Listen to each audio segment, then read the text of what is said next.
All right. So very good evening. Yes, Preeti. First of all, many congratulations for you clearing your CA final May 22 exams. Thank you. And this conversation is purely for the purpose of the benefit for people who are now pursuing their CA final exams and those who are preparing for in the upcoming exams. So yes, again, I will quickly start this conversation by the question that how have you strategized? आपकी जो पहली strategy थी, क्या strategies थी और किस तरह से आपने पूरी studies को plan किया था? Okay. Sir, at first I had completed my both group classes before 5 months before my exam attempt, and during my examination, first I gave a thought on whether I want to attempt both groups or a single group, because this is a very basic question and it has to be given a thought, because मतलब it potential होता है सबका, सबकी अपनी capacity होती है. It depends on person to person कि सबका एक स्ट्रेस लेवल हैंडल करने का कैपेसिटी होता है कि वो 8 सब्जेक्ट एक साथ हैंडल कर सकते हैं या नहीं. बिकॉज इट इज लाइक कि अगर आप दोनों ग्रुप अटेम्प्ट तो करने चले जाते हो, बट आप एक भी अच्छे से अटेम्प्ट नहीं कर पाते हो. तो इसलिए मुझे पता था कि नहीं, मैं एक ग्रुप में कंफर्टेबल रहूंगी. एक group is enough for me as of now. तो I completed both group classes before my examination, but I went for group 1 only. Okay. So पहले आपने group 1 दिया, उसके बाद आपने Group फिर 1, Okay. group 2, आपने कब दिया था group 1? December 21. December 21. Okay. Yes. All right. और आपने classes कब से start करी थी? Studies कब से start करी थी? सर क्लासेस मैंने 2018 एंड से स्टार्ट करी थी, जुलाई 2018, और मेरी 2020 तक क्लासेस एंड हो चुकी थी. Okay, so 2018 एंड से स्टार्ट करी थी आपने? Yes.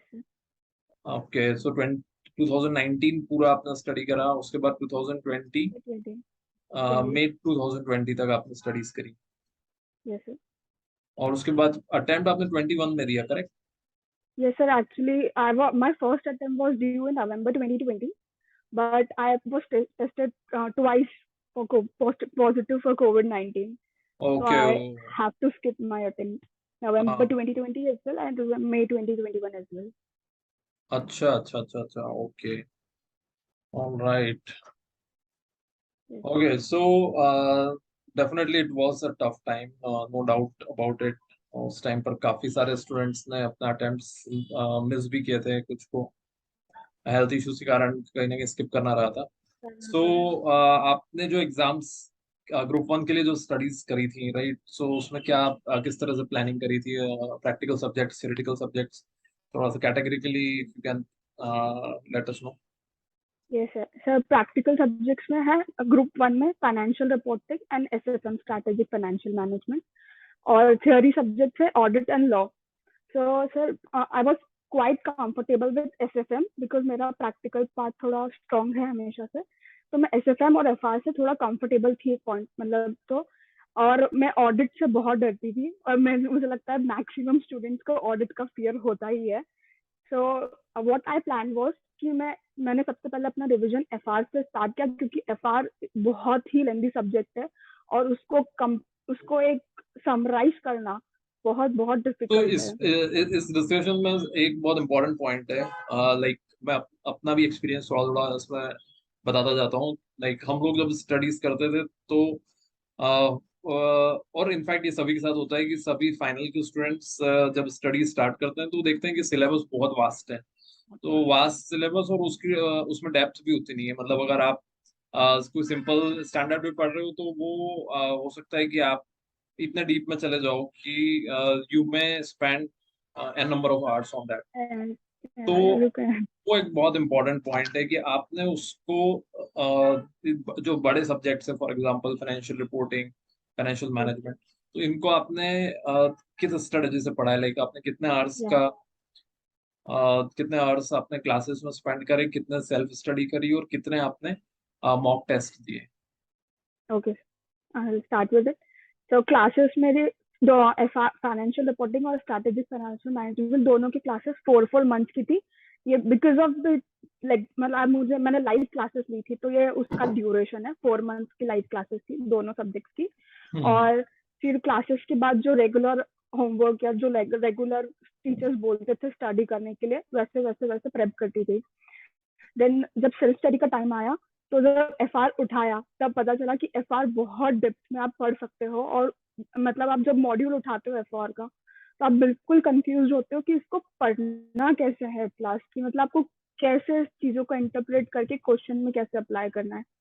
तो उसके लिए मैंने एक चीज करी थी कि मैंने जो फैकल्टी से क्लासेस की थी, मैंने उनके जो थ्योरी नोट्स होते हैं या जिसमें जो हैंड रिटन नोट्स होते हैं जिसमें वो बताते हैं एडजस्टमेंट्स क्या करने हैं, what adjustments you need to do in every Ind AS, and Ind AS apply कब हो रहा है, इंडेस की कंडीशन क्या क्या है, एवरीथिंग जो थ्योरी नोट्स में होता है, पहले मैं उसे रीड करती थी। उसको एक बार उसका इन डेप्थ अंडरस्टैंडिंग लेने के बाद I will switch on to the question. So मैं मतलब सपोज एक टॉपिक है फाइनेंशियल इंस्ट्रूमेंट्स में हम आ गए फाइनेंशियल लाइबिलिटी का, फाइनेंशियल लाइबिलिटी डेफिनेशन और उसका थियोरेटिकल पार्ट रीड करके फिर उसके क्वेश्चन अटेम्प्ट करना कि वेदर मुझे कितना समझ में आया है उस थियोरेटिकल डिस्कशन से, फिर क्वेश्चन अटेम्प्ट करना। तो एक टॉपिक कवर करना थ्योरी से, नोट से, फिर उसके क्वेश्चंस मॉड्यूल से करना। सबसे इंपॉर्टेंट चीज है मॉड्यूल के क्वेश्चंस कवर करना। फिर एफआर और एसएसएम कहीं ना कहीं इसमें क्वेश्चंस मॉड्यूल के अराउंड ही रहते हैं। अगर आप मॉड्यूल को कवर करते हो तो आपका कॉन्फिडेंस लेवल एग्जाम में बहुत बहुत बहुत हाई रहता है। Module is very very very most important thing in FR and SSM, मुझे जैसा लगता है। ओके बिकॉज सर प्रेजेंटेशन भी, क्योंकि आईसीए एक्सपेक्ट करता है कि वो जो मॉड्यूल में प्रेजेंट कर रहा है स्टूडेंट्स का प्रेजेंटेशन भी अप टू द मार्क हो आईसीआई के।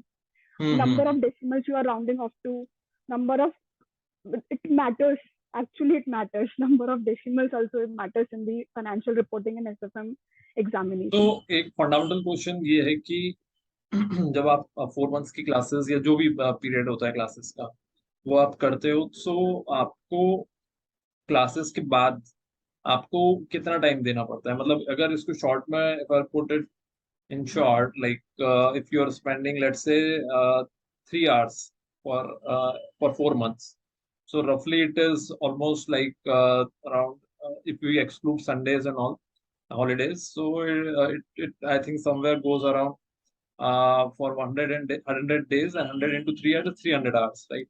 So 300 Yeah, hours of classes, and then again classes, you study you for. start. So is there any way that a person can do the classes and do the studies along with? Because sometimes what happens is कि आप class करते हो, class करने के बाद फिर वापस आप देखते हो सारी चीजें, तो लगता है कि सब चीजें नहीं है, वापस सब कहीं ना कहीं स्क्रैच से स्टार्ट करना पड़ता है। करना पड़ता है। ये इसको क्योंकि मैं अपना आपको बताता हूँ कि लाइक थोड़ा सा मुझे भी इस तरह का कुछ प्रॉब्लम हुआ था, और फिर मैंने थोड़ा सा एक अलग अप्रोच लिया था, और वो अप्रोच मैंने इस तरह से लिया था कि पहले हमने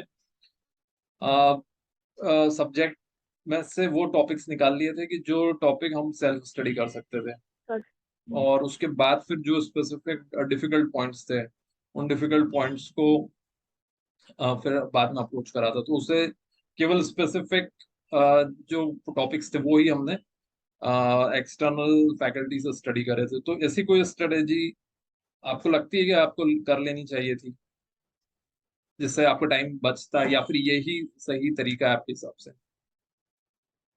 सर मेरे अकॉर्डिंगली यही सही सही वे था जिससे मैंने स्टडी किया। मैं what I was used to do was कि मैं क्लास अटेंड करने के बाद जो क्लास में लेक्चर में डिस्कशन हुआ है उसको एक बार गो थ्रू करती थी। उसके बाद क्वेश्चंस अटेम्प्ट करने पर करती थी। बिकॉज एफआर और एसएसएम जैसे सर की बात कर रहे हैं जिसकी हम दो सब्जेक्ट्स की, इसमें आपकी प्रैक्टिस, क्वेश्चन प्रैक्टिस बहुत इंपॉर्टेंट है। बिकॉज आप अगर क्वेश्चन का ऑडिट कर रहे हैं that's not enough.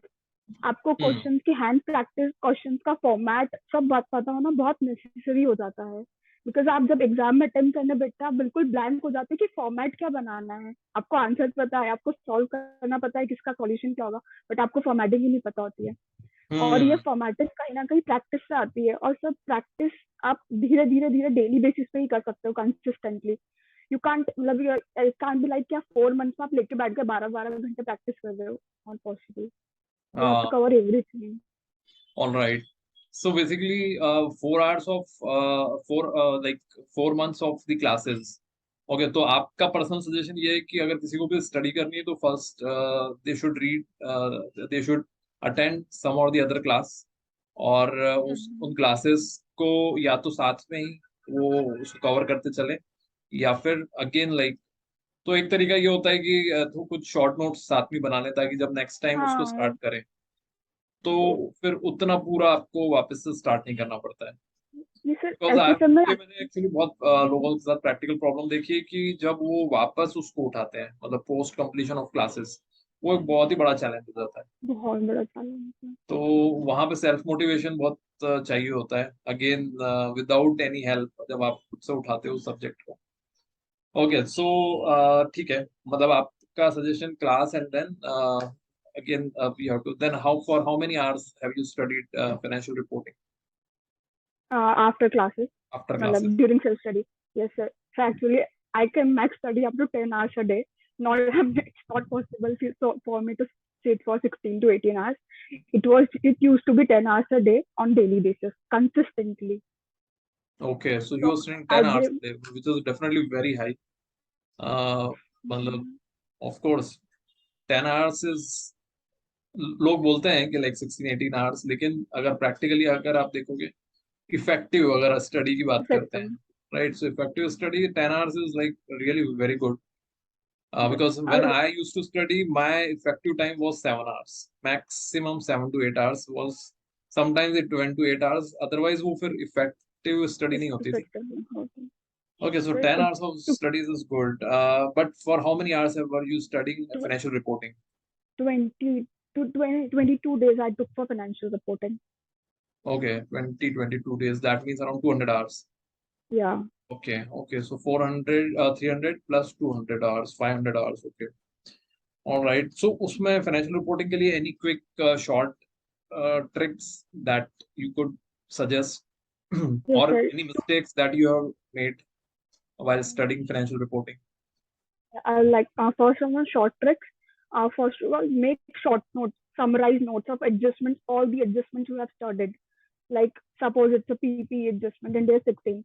So when it's a when you revalue PP, so if it's a profit, then where it should go in PNL or OCI, or it should go in and subsequent revaluation and all. So so make summarized note of yours in your own handwriting. So when in the last day you can मतलब adjustments revise करने में easy होता है, because adjustments बहुत important है financial reporting में, क्योंकि अब practical questions ही ज्यादा आते हैं, theory भी आती है और practical questions काफी टेस्ट होते हैं, तो उसमें adjustment बहुत important होती है. तो आप हर तरीके से एडजस्टमेंट समराइज करें, थ्योरी पॉइंट्स को समराइज करने की कोशिश करें आपके हैंड रिटन नोट्स में. तो समराइज करें ताकि जो आप लास्ट डे रिवीजन होता है उसके लिए समराइज करना हर सब्जेक्ट में बहुत नेसेसरी हो जाता है, बिकॉज वो लास्ट डे रिवीजन उसके बिना पॉसिबल नहीं हो पाता है. करेक्ट. सो आप बोल रहे हो कि फाइनेंशियल रिपोर्टिंग में एडजस्टमेंट्स को समराइज नोट्स होने समराइज चाहिए. करें, okay. Summarise notes. Apart from that? Sir apart from that mistakes, sir मैंने मिस्टेक्स की थी कि मैंने एग्जाम मतलब मैंने क्लासेस के टाइम तो हैंड रिटन प्रैक्टिस की थी, बट ड्यूरिंग माई प्रिपरेशन मैंने उतना हैंड रिटन प्रैक्टिस पे हैंड रिटन से क्वेश्चन प्रैक्टिस पे फोकस नहीं किया था. वो तो आई यूज टू लाइक मैं कैलकुलेटर पे आंसर कैलकुलेट कर लेती थी, देन आई मूव अहेड ऐसा करती थी. बट व्हेन मतलब जब मैं एफआर का पेपर अटेम्प्ट करने बैठी, सर ड्यूरिंग मतलब स्टार्टिंग के 5 मिनट्स आई वाज ब्लैंक कि इस पेपर को मेरे को हैंडल कैसे करना है. वो सो स्ट्रेस्ड आउट. और इस बार कहीं ना कहीं उस अगर मैंने कहीं ना कहीं प्रैक्टिस पर ध्यान दिया होता और तो वो चीज नहीं होती, क्योंकि मेरा प्रैक्टिस मींस कंसेप्ट लाइक था solving questions. Solving number of question. या ओके, मतलब आप कॉन्सेप्ट्स पढ़ रहे थे, समझ भी रहे थे, और लेकिन उनको उसके ऊपर बेस्ड सॉल्व क्वेश्चन सॉल्व नहीं कर रहे थे. मैं सॉल्व कर रही थी, बट ऑन मतलब पेपर हैंड था, मतलब सिर्फ कैलकुलेटर पे आंसर कैलकुलेट कर शॉर्ट लेती थी में. और ओके, बट वो प्रैक्टिस तो जब आप मॉक देते हो तो मॉक में हो ही जाती है ना वो. मॉक नहीं दिया था. वही अच्छा, मिस्टेक हो मॉक गई थी आपने नहीं दिया था. ऑलराइट. ओके. फर्स्ट ग्रुप के टाइम मिस्टेक हुई की थी, मॉक मैंने अटेम्प्ट नहीं किया था. ओके, सो और क्या फाइनेंशियल रिपोर्टिंग में, like what else, what are the good things that you have done? Good thing सबसे ज्यादा summarization of adjustment, all the adjustment. Hmm. उसके बाद मैंने कंसेप्चुअली बहुत स्ट्रॉन्ग कर लिया था। मतलब मेरे कंसेप्ट बहुत स्ट्रॉन्ग थे कि ये एडजस्टमेंट आएगा तो ये ही, मतलब काफी क्लैरिटी थी। और थर्ड चीज, मैंने मॉड्यूल के ऑलमोस्ट सारे क्वेश्चन को गो थ्रू किया था। हम्म। और जब मैंने एसआर का पेपर देखा तो मैंने देखा कि पूरा पेपर मॉड्यूल से है, पूरा पेपर मॉड्यूल से सर। तो वो मेरा कॉन्फिडेंस कहीं ना कहीं बूस्टअप हो गया था फिर उस टाइम पे। हम्म। ठीक है, अगर मुझे नहीं भी आता बट मैंने क्वेश्चन कहीं ना कहीं देखे हुए हैं, ये क्वेश्चन कहीं ना कहीं सॉल्व किए हैं ऑन द कैलकुलेटर, तो मुझे पता है इसमें आंसर आएगा कैसे। पर तो बहुत सारे क्वेश्चंस थियोरेटिकल भी आते हैं, जो कॉन्सेप्ट बेस्ड थियोरेटिकल भी है क्वेश्चंस होते हैं। सर, वो भी मॉड्यूल से sir. In are attempt December 2021, every each and every question was from module। अच्छा, अच्छा, अच्छा। कुछ भी नहीं था ओके, मॉड्यूल के। Okay. So module is very important to cover. Okay. And apart from that, revision test papers हाँ, revision test papers are enough. and last क्योंकि year's papers. कितने पेपर्स किए थे आपने लास्ट ईयर्स के? लास्ट ईयर के सिर्फ जनरली बोला जाता है 3 अटेम्प्ट के पेपर करना है। तो मैंने वही पेपर 3 अटेम्प्ट के जो लास्ट ईयर के थे वो अटेम्प्ट किए ओके। थे। वो भी मतलब कैलकुलेटर पे ही सॉल्व किए थे। वो हैंड रिटन नहीं हो पाया था, इसलिए कहीं ना कहीं मैंने लैग किया था फाइनेंशियल रिपोर्टिंग में। सो कितना आपने अटेम्प्ट किया था पेपर में? कितने मार्क्स सर का attempt मेरा था? मैंने अटेम्प्ट किया था अराउंड 75 मार्क्स का। क्योंकि ओ। मेरा टाइम मैनेजमेंट बहुत हम्म। मतलब मैंने अटेम्प्ट ही नहीं किया था, मॉक मॉक टेस्ट दिया ही नहीं तो था। ये आई थिंक तो this is the biggest learning for those who are, कि आप मतलब आप कितने भी आवर्स स्पेंड कर लो, राइट? लाइक आपके केस में आपने 500 आवर्स स्टडीज में या स्पेंड करे, फिजिकल लेकिन you spend 0 hour on practice.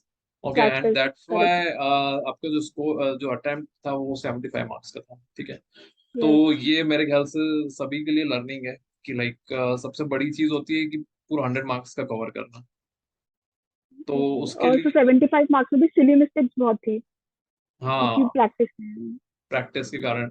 सो मतलब अगर कोई 500 आवर्स दे रहा है, so it is very important that they should spend at least 100 hours on practice and giving mock test and mock some kind test of yes. practice, practice must. practicing again and again by yes. writing the answers.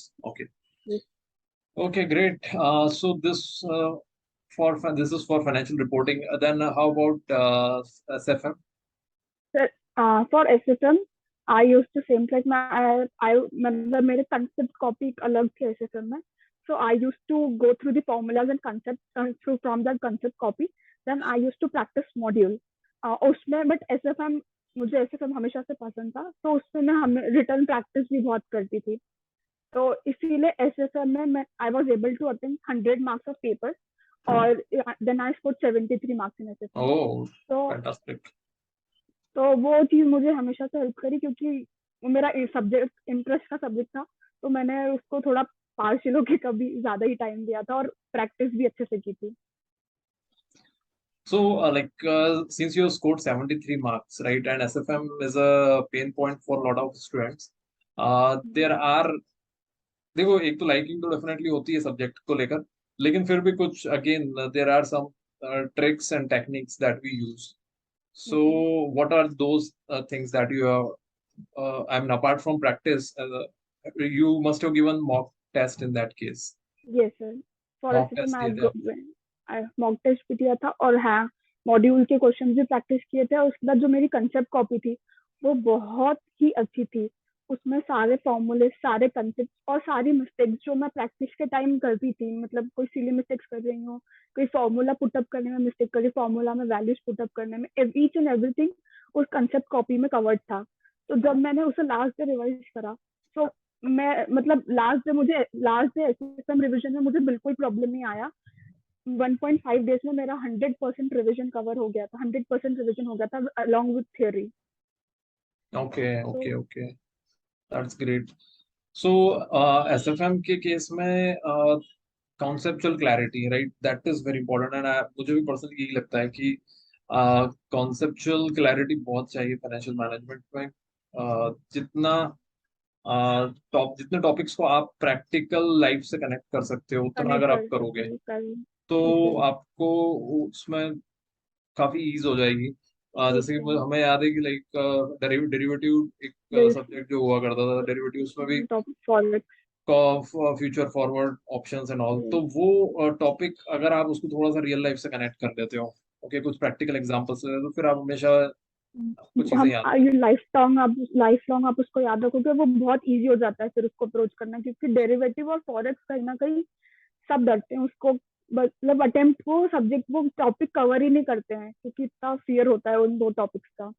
But when you आप उसको practical life से relate करते हो बहुत easy हो जाते हैं। Right, right. So anything else regarding financial management that you have done, or although you scored so high, but उसमें भी like any mistake that you think that you have done, अगर नहीं होती तो आप और उसमें ज्यादा स्कोर करते हैं? ये सर, सर मैंने थ्योरी में मेन चीज थी क्योंकि सब बोलते थे थ्योरी स्कोरिंग है, मैंने थ्योरी कवर करी थी। बट मैं थ्योरी में उतना वहां पर शायद मैंने, मुझे याद भी था बट मैंने उतना अच्छे से वहाँ प्रेजेंट नहीं किया था। तो वहां पे मेरा थ्योरी में कहीं ना कहीं मेरा मार्किंग कम हुआ। तो प्रैक्टिकल में प्रेजेंटेशन मतलब किस तरह से प्रेजेंट किया था?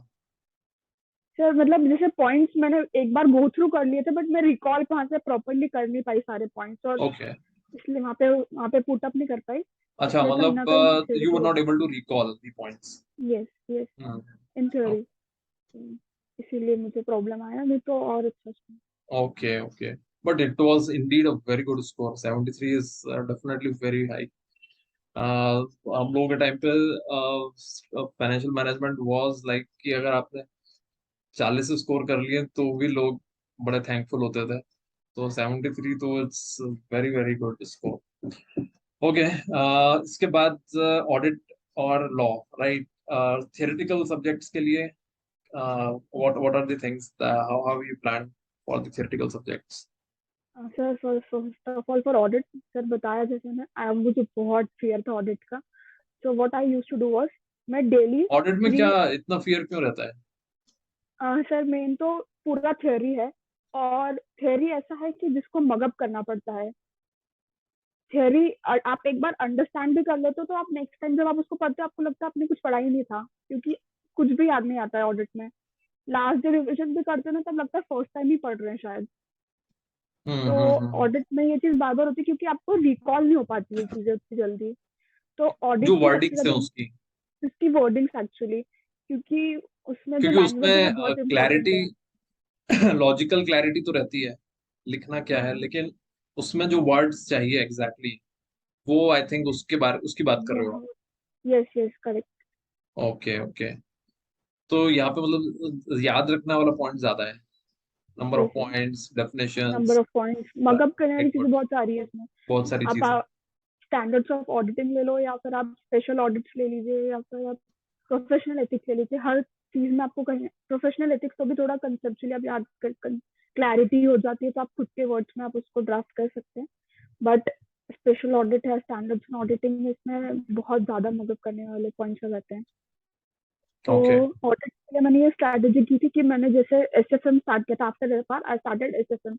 तो मैंने एसएफएम के साथ ही ऑडिट स्टार्ट किया था, और मैं डेली फिर एसएफएम के साथ लास्ट तक, मैंने उस टाइम से लास्ट तक मैंने ऑडिट को टाइम दिया। मैं डेली 3 आवर्स ऑडिट को डिवोट करती थी, ताकि एक कंसिस्टेंसी बनी रहे और वो लैंग्वेज से मैं कंफर्टेबल हो पाऊँ। Okay, so but what exactly have you done? वो ज्यादा इम्पोर्टेंट है। तो सर सबसे मेन तो था, तो जैसे जो भी टॉपिक्स है तो मैं साइड, जैसे जो नोट्स के साइड में उसके मेन मेन शॉर्ट नोट्स लिखती जाती थी, ताकि अगर मतलब मुझे बाद में सिर्फ शॉर्ट नोट्स पढ़ना पड़े और इन केस मुझे कुछ याद नहीं आए तो फिर मेन मेन नोट से रेफर कर सकूं at the same point of time. So using sticky notes and everything, मैं उसको वहीं की वहीं शॉर्ट में समराइज करके लिखती जाती थी, क्योंकि because it is very difficult to, मतलब वापस वापस वापस सेम चीज पढ़ना बहुत डिफिकल्ट होता है, और ऑडिट भी बहुत वास्ट सब्जेक्ट है, और हम्म। And pure theory. तो ऑडिट के लिए जो नंबर ऑफ रिविजन्स लगते हैं, राइट, डेफिनेटली प्रैक्टिकल सब्जेक्ट से ज्यादा ही लगते हैं। तो ज्यादा कितने लगता है। रिविजन्स किए थे आपने? नंबर ऑफ रिविजन मुझे याद नहीं, क्योंकि मैं कंसिस्टेंटली यही कर रही थी कि मैंने ऑडिट को ऑलमोस्ट 3 मंथ्स दिए थे, 3 आवर्स 3 आवर्स अ डे। तो मैं उसको डेली डेली पढ़ती थी। तो मैं जब उसको, जैसे मैंने उसमें क्या होता था, जैसे आज मैंने एक टॉपिक कवर किया, तो मैं जब नेक्स्ट डे उस टॉपिक को 10 मिनट्स वापस देती थी और उसको रिकॉल करती थी, then I use to move on to the next topic. फिर ओके, आफ्टर 10 डेज मैंने जो पूरा 10 डेज में कवर किया है उसको समराइज करना। Very good. I think this was a perfect strategy. मतलब इसके ऊपर काफी सारी रिसर्च भी है, like how you can remember the things, right. तो इसके ऊपर जो माइंड की टेक्निक्स होती है, वो माइंड टेक्निक्स में ये एक बात बोली गई है कि लाइक अगर आपको कोई ऐसी चीज है जो याद रखनी है, तो आप उसको आज पढ़ाए, उसके बाद कल उसको वापस रिवाइज करो, उसके बाद परसों उसको फिर रिवाइज करो, और उसके एक बाद फिर रिवाइज करो। मतलब जो आपने आज पढ़ा है, सपोज आपने जो मंडे को पढ़ा है, वो आपको ट्यूसडे वेडनेसडे थर्सडे तीनों दिन रिवाइज करना रिवाइज है। करना। उसके बाद उसको एक वीक के बाद रिवाइज करो, और उसके बाद उसको एक महीने के बाद रिवाइज करो। एक बार तो रिवाइज वो करो। आपके माइंड में प्रिंट हो जाएगा। मतलब प्रिंट ये हो बहुत जाता है। सारी माइंड की जो टेक्निक्स होती है, उसका एक पार्ट है। कि तो थियोरेटिकल सब्जेक्ट्स में यस, ये जो बार बार रिवीजन वाली जो टेक्निक होती है, और बार बार रिवीजन में भी थोड़ा सा जो एक स्ट्रेटेजिक रिवीजन होता है, वो करना डेफिनेटली काफी हेल्पफुल रहता है। सो आई थिंक आपने भी कहीं ना कहीं वो ही चीजें यूज करी थी, multiple revision of same thing. Multiple revision. Okay. So उसमें और कोई स्पेसिफिक टॉपिक्स या कुछ ऐसे एरियाज जिसको आपने कुछ अलग तरह से पढ़ा था? सर मेन तो था स्टैंडर्ड्स ऑन ऑडिटिंग, क्योंकि स्टैंडर्ड्स ऑन ऑडिटिंग में कभी कभी ऐसे क्वेश्चन बन जाते थे, क्योंकि जो कोई भी अटेम्प्ट नहीं कर सकता हो। हमेशा से अपन ऑडिट का एक पास्ट एक ट्रेंड देखे, तो हमेशा ऑडिट में सब स्टैंडर्ड्स ऑफ ऑडिटिंग से बहुत क्लियर करते थे। तो मैंने उसको बहुत अच्छे लेवल पे कंसेप्चुअली क्लियर किया था, उसकी पूरी ऑडिट की प्रोसेस समझ ली थी। सारे स्टैंडर्ड्स ऑन ऑडिटिंग कनेक्टेड है। मतलब आप उसको एज अ प्रोसेस समझोगे कि आप ऑडिट करने जा रहे हो, तो आप उस प्लेस पे क्या अप्लाई करोगे। मतलब अगर आप खुद एक ऑडिटर हो, आप खुद एक ऑडिट करने बैठे हो, तो आप क्या क्या अप्लाई करोगे। तो बहुत ईजी हो जाता था वो कनेक्ट करके चीजों को मगअप करना। मैं सीन्स के हिसाब से याद रखती थी कि मैंने आर्टिकलशिप में इस ऑडिट प्लेस पे गई थी, तो मैंने यहाँ ये किया था, तो उसके उससे कनेक्ट करके उन पॉइंट्स को हम्म। मेमोराइज करती थी। Very good. आई थिंक ये परफेक्ट वे है, विजुअलाइज करना बहुत अच्छा हो जाता है। हम्म, तो उससे बहुत सारी चीजें तो लॉजिकल है। ऑडिट में जब देखते हैं, तो जैसे कि सपोज बैंक ऑडिट ही करना है, तो बैंक ऑडिट में आप क्या क्या चीजें चेक करोगे, तो अब उसमें बहुत सारी चीजें लॉजिकल पॉइंट ऑफ व्यू से भी आप बता सकते हो।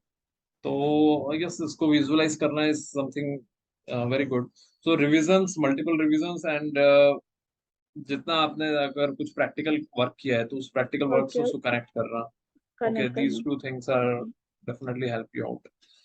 Apart from that, fourth one is corporate law, right? So law में sections definitely बड़ा important होते हैं। यस। तो कैसे रखे इनके रेफरेंसेस याद आपने? तो सेक्शंस को तो मैंने एक लिस्ट डाउन कर लिया था। हम्म। जैसे जैसे पढ़ती जाती थी सेक्शन लिस्ट डाउन कर लिया था, और इम्पोर्टेंट उसके सेक्शंस। साथ इम्पोर्टेंट सेक्शन, तो उसके साथ एक चीज और की थी। उस सेक्शन में जो लिमिट्स है या फिर स्पेसिफिक मीटिंग है, या जैसे रिजोल्यूशन होते हैं, यूनानिमस रिजोल्यूशन है इस सेक्शन में। तो जो जो सेक्शन के इम्पोर्टेंट पॉइंट थे, सिर्फ और सिर्फ इम्पोर्टेंट पॉइंट जो मतलब हर क्रक्स जो सेक्शन है में उस कहीं ना सेक्शन कहीं। का। हाँ, जैसे किसी में यूनानिमस रिजोल्यूशन है, किसी में ऑर्डिनरी, किसी में स्पेशल। तो ये हम्म। बहुत कंफ्यूजिंग हो जाता है कभी कभी कि इसको कहाँ पे क्या था, आप भूल जाते हो। तो हम्म। उसको मैंने एक समराइज किया था कि मैंने सेक्शन नंबर, उसके आगे जो भी उसमें रिजोल्यूशन लग रहा है वो, उसके बाद उस सेक्शन में अगर कोई पेनल्टी है, कोई और कुछ लिमिट्स है, वो वहां नोट डाउन करना। तो उससे सेक्शन नंबर भी याद हो जाते थे, और ऐसे करके एक समरी 3-4 पेज की, मतलब मैक्स 4 पेज का कुछ जैसा समरी था, वो रेफर किया था। तो when you go through it again and again, आपको ऑटोमेटिकली सेक्शन भी लर्न हो जाते हैं और सारी चीजें आपको क्लियर हो जाती हैं। ओके। सो मतलब शॉर्ट में सारे सेक्शंस लिख लिए, और उससे रिलेटेड हाँ। उसके की हाँ। पॉइंट्स।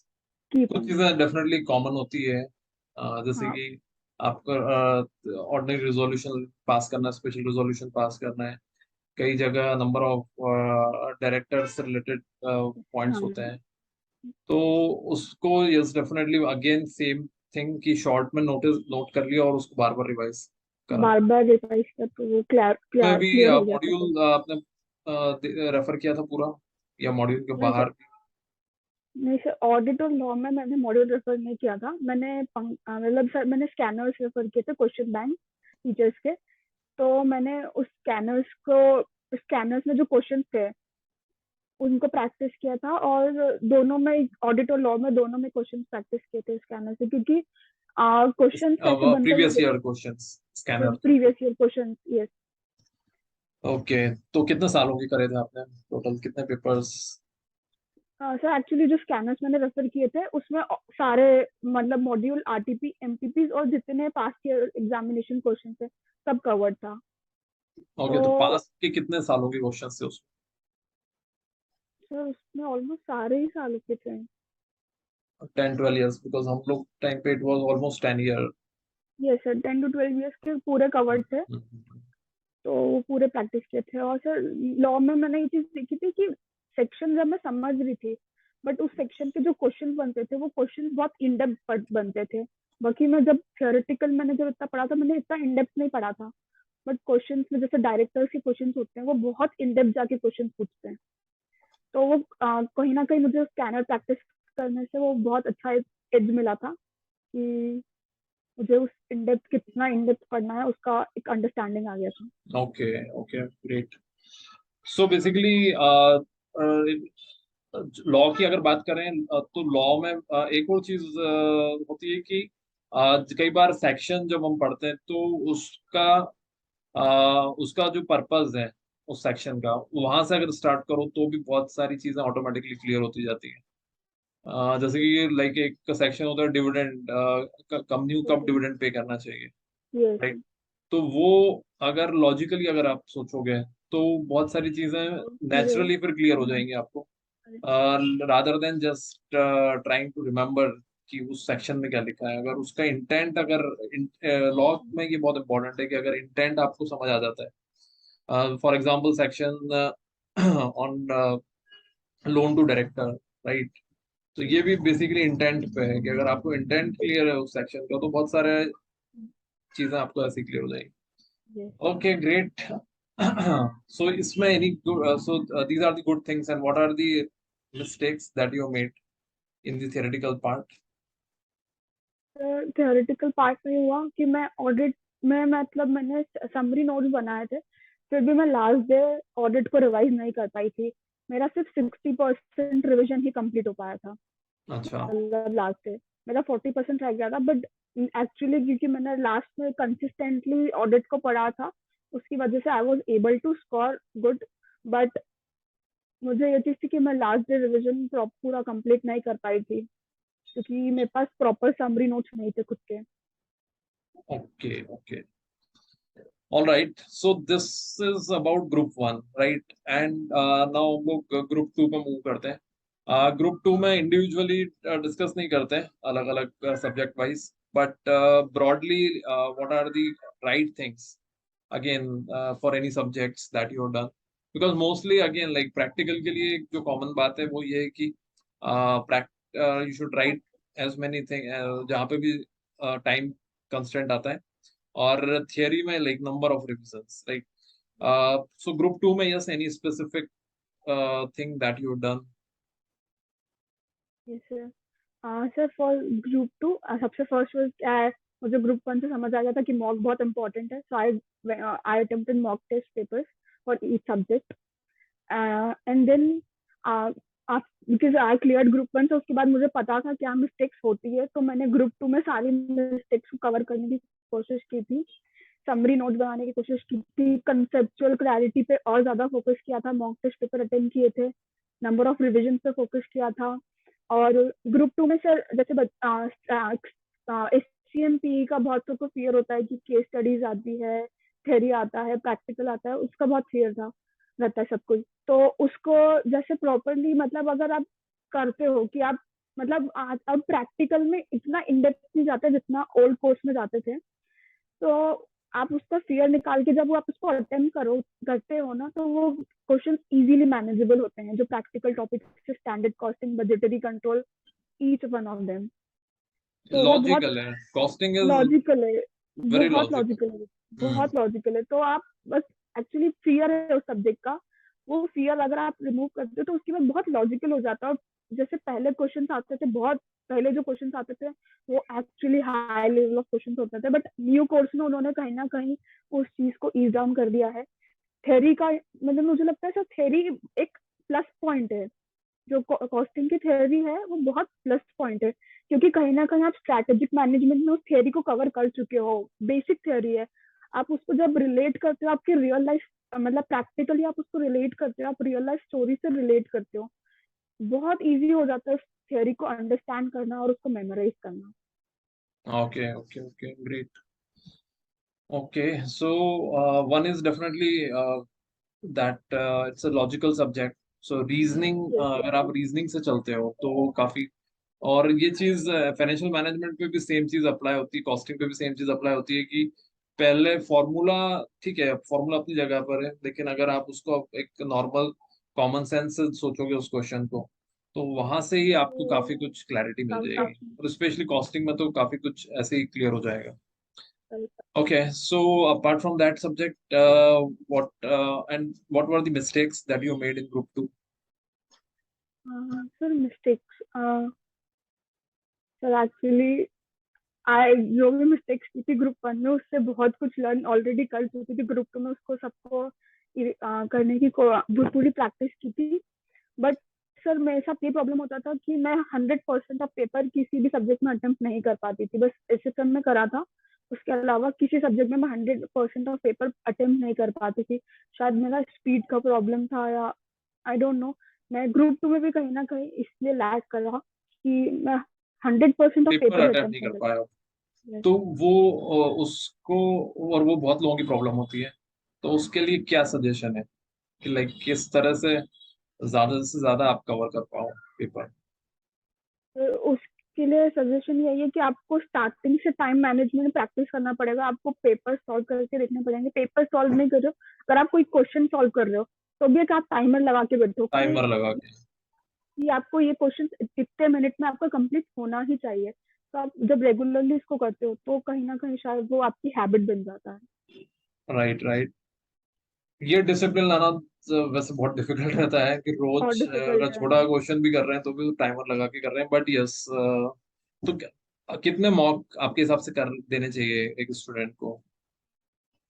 सर अगर टाइम नहीं है तो एक मॉक तो एटलीस्ट अटेम्प्ट करना ही चाहिए। अगर टाइम कंस्ट्रेंट है, रिविजन बचे हैं या जो भी है, तो एटलीस्ट एक मॉक तो अटेम्प्ट करना ही चाहिए, क्योंकि उससे टाइम मैनेजमेंट समझ में आता है, आपका स्ट्रेस लेवल समझ में आता है एग्जाम ड्यूरिंग क्या रहता है, और कभी कुछ out of the box question है तो उसको कैसे हैंडल करना है, वो भी एक क्योंकि वो 3 आवर्स की स्ट्रैटेजी सर, वहां पे आप जाके ट्रायल एंड एरर नहीं कर सकते हैं।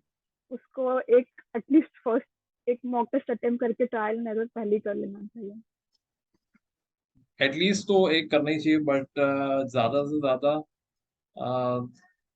But one is definitely insufficient, ये एटलीस्ट राइट? वन एक तो बहुत ही कम है, मतलब एक से तो आपको केवल रियलाइजेशन होते हैं कि क्या क्या गलत किया है, उसको फिर कवर अप करने के लिए कवर करने सर्टेनली के लिए second. Second third may be.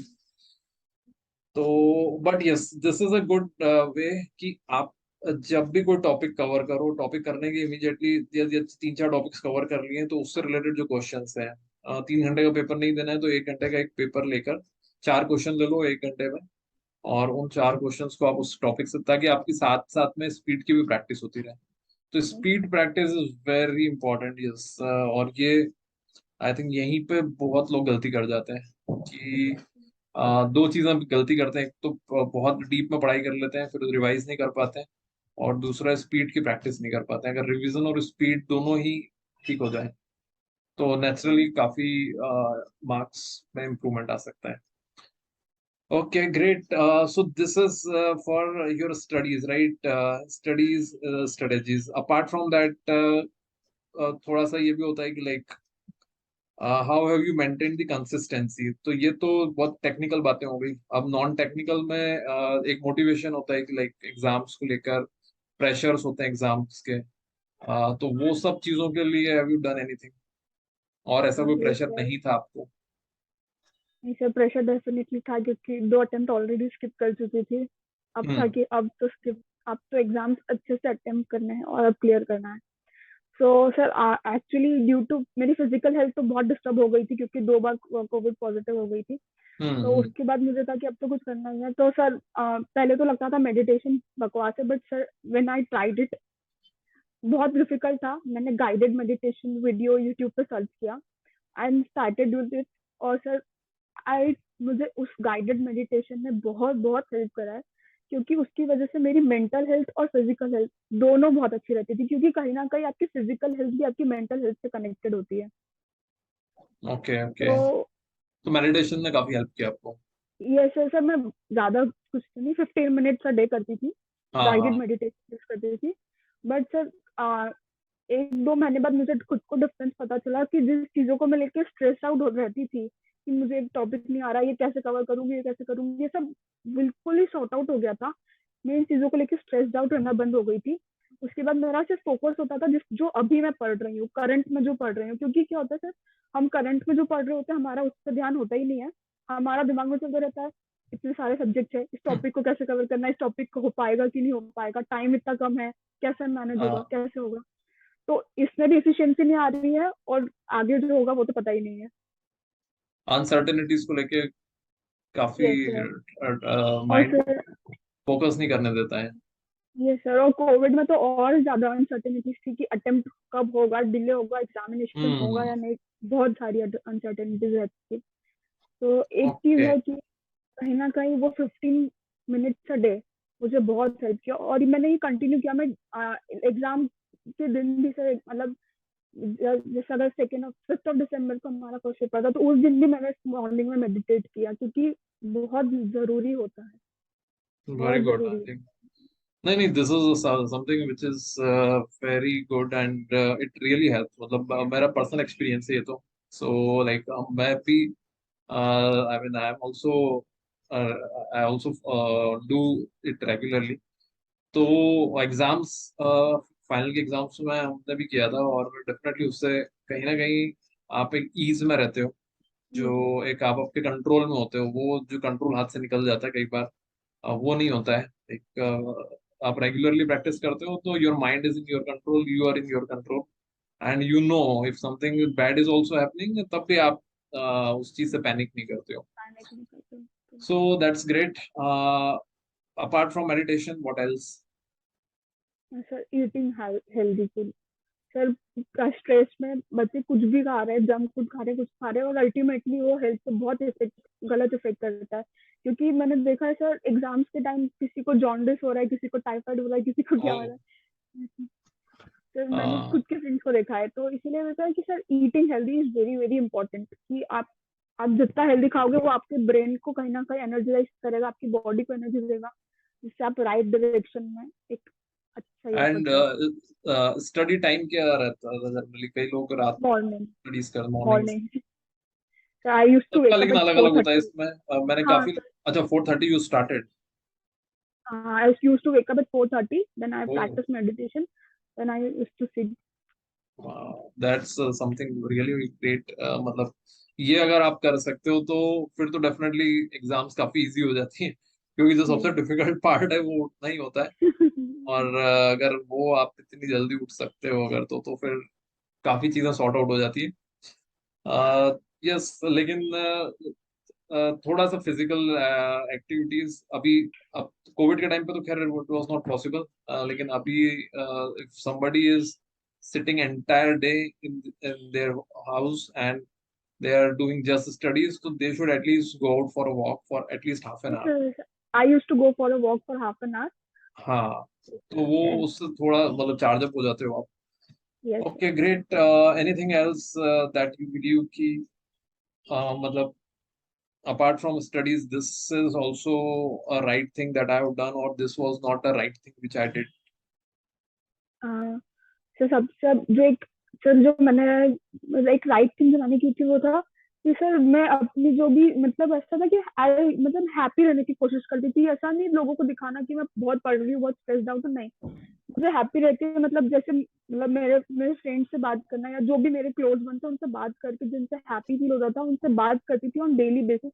भले वो 10 मिनट्स हो या 5 मिनट्स हो, जिससे मुझे हैप्पीनेस मिलता है। क्योंकि कहीं ना कहीं आप जितना स्ट्रेस्ड आउट रहते हो, आप एनर्जी आपकी रहती ही नहीं है। मतलब आप आपको लगता है पढ़ाई कर रहे हो बट वो करते नहीं हो आप कंसिस्ट, मतलब वो एफिशिएंसी नहीं आती है, वो सिर्फ एक फोर्सफुल पढ़ाई होती है।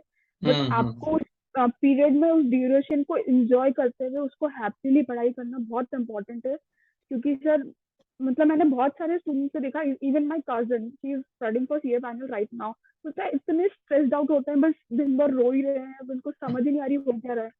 तो बहुत इंपॉर्टेंट है कि आप हैप्पी रह के पढ़ाई करो, क्योंकि इफिशिएंसी नहीं आती। आप पढ़ रहे हो बस, अच्छी वाली बात ही आती है। हम्म। हाँ, मतलब अपने आप को लाइट रखना जरूरी है, that's like what you are saying. हाँ यार, ओके। सर एक मतलब आपको कुछ शो देख के अच्छा फील होता है वो शो देख लीजिए। आपको किसी हम्म। से बात करके अच्छा फील होता है वो कर लीजिए, what ever. Alright. Okay, so और बाकी anything that you think that कि ये चीजें सही नहीं गई आपकी, उस मिस्टेक्स और what ever you may call it, और अगर आप इसको चेंज करते तो और ज्यादा बेटर हो सकता था, ऐसी कोई चीज है? ये सर एक्चुअली जो तो सर मैं यूट्यूब पे, अगर जैसे आजकल सब यूट्यूब पे स्ट्रैटेजी देख रहे हैं, रिवीजन वीडियोस देख रहे हैं, तो लोगों की स्ट्रैटेजी सुनती थी। वो लोग बोलते थे कि मैंने तो इतना पढ़ा था, मैंने तो इतना पढ़ा था, और मुझे लगता था कि मैंने तो कुछ भी प्रिपेयर नहीं करा, जिन्होंने इतना प्रिपेयर करा उनके साथ से तो मेरा तो कुछ हो ही नहीं सकता है। तो मैं हम्म। बहुत डिमोटिवेटेड हो गई थी एक पॉइंट ऑफ टाइम पे। Then I realise everyone has their own strategy. On strategy, ये किसी ने एक्चुअली तो बहुत ही बड़ी बात है। I think this is very important to understand कि हर एक की अपनी एक स्ट्रेटेजी होती है, और सब एक दूसरे को अगर कॉपी करेंगे तो वो चीज नहीं बन पाएगी। Not possible. तो मतलब मैसेज लेना ज्यादा इंपॉर्टेंट है रादर देन सिंपली कॉपिंग रादर की, लाइक देन हाँ, तो वो स्ट्रैटेजी कॉपी करने से कुछ नहीं, मैसेज मैसेज लो कि उससे क्या मैसेज आ रहा है। मैसेज इज अपना मोर इम्पोर्टेंट। हाँ, क्योंकि सर अपना पोटेंशियल होता है, सबकी अपनी कैपेसिटी होती है। कोई कितना पढ़ सकता है, कौन कितना पढ़ सकता है, कोई तो सर तो वो उसको प्रेशराइज करने से अच्छा आप हम्म। अपने अकॉर्डिंगली उसको मॉडिफाई करिए और फिर उस पर वर्क करिए। ओके, सो बेसिकली आपने YouTube के बहुत सारे स्ट्रेटेजी के वीडियोस देखे एंड यू बिलीव कि वो देखने की जरूरत नहीं थी, बिकॉज कहीं ना कहीं आपको उससे और प्रेशर आ रहा था। नहीं सर, आप वीडियोस देखिए, क्योंकि आपको एक राइट डायरेक्शन कहीं ना कहीं लोगों से ही पता चलता है। बट उन वीडियोस को कॉपी करने की कोशिश ना करें। कॉपी नहीं करना है, ओके। Good good good. उसको उससे एक लेसन लीजिए कि आपको किस डायरेक्शन में मतलब आपको एक डायरेक्शन लेना है, उससे आपको उसको कॉपी नहीं करना है। उसके बाद आपको लगता है कि आपके लिए वो स्ट्रैटेजी नहीं सूट हो रही है, आप उसको अपने अकॉर्डिंगली मॉडिफाई करिए। ओके। हाँ, मतलब that is not the final strategy, बहुत सारी अपनी अलग अलग स्ट्रेटेजीज होती हैं, correct. So great, Preeti. I think it is definitely fantastic talking to you, and I'm sure this will benefit a lot of C aspirants, and they will uh, understand that everybody has their own strategy. Okay, and there are ways that there are smarter ways of doing these studies, and ये जो हम लोगों का पूरा session था इसी के ऊपर था कि देयर आर स्मार्टर वेज, और उन स्मार्टर वेज को अगर आपने आइडेंटिफाई कर लिया तो it will save lot of hours of your time, and it also relaxes you, which is very important. Okay, Yes. so it's more of a strategy along with the hard work that you put in. Okay, great, Preeti. So fantastic. I would request you one more thing, that if you can, when we are posting this video, if you can just list down the 6 7 important things that you have done. For example, you have prepared a summary of adjustments in financial reporting, like that. What are the whatever are the 6 7 important points that you have shared? If you can simply note down those 7 8 points and put it across, so it will be very helpful, right, for everyone. Right. So I will wish you again a fantastic uh, career ahead. Once you start your job, and definitely I would again thank you for your time and the tips that you shared with all these students. Okay, sir. Thank you. All right, thank you very much.